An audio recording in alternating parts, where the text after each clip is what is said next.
Привет всем! Сегодня научно-познавательное видео. Запустил я каминчик. Запустил уже времечко, но сегодня уже по-настоящему так его прогрел. Вот так это выглядит, хорошо горит. Сейчас на полную он идет растопка потом переключается в режим такого медленного горения, и он где-то часов 5 горит, дает тепло. И вот интересно через тепловизор посмотреть, как же это все выглядит. Теперь вот этот камин, как он работает. Пугаться не стоит. Вот смотрите, это сверху камина. Вот сделаны два отверстия, через них, обтекая камин, снизу воздух захватывается, топка греется. И видите, 32, 33, это вот еще не полный его разогрев. То есть под потолком уже 25-30. Вот вы видите, как плавно опускается теплый воздух вниз.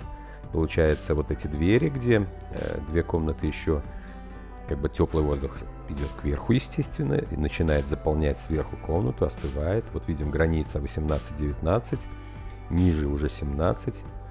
То есть постепенно идет сверху вниз такой опускание воздуха, и через проемы в дверях он просачивается в другие комнаты. Если поставить еще какой-то вентиляторчик маленький, чтобы он этот воздух перемешивал, а то получается, смотрите, вверху 25 температура, а внизу 17. Ну, несправедливо. Я-то живу внизу. Ну, тут мы не смотрим, 150 плюс, это понятно.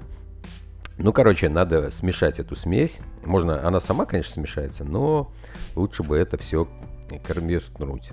А вот еще можно сделать со второго отверстия. Видите, там на потолке две точки красных. На второй этаж можно трубу сделать, гофру поставить, и будет теплый воздух еще и второй этаж обогревать. Потому как эта топка рассчитана где-то на 120 квадратов, а у меня на первом этаже, примерно там 7 на 5, это 35 всего, а рассчитана на 120. Всем нам тепла. Так что зима впереди будет теплой.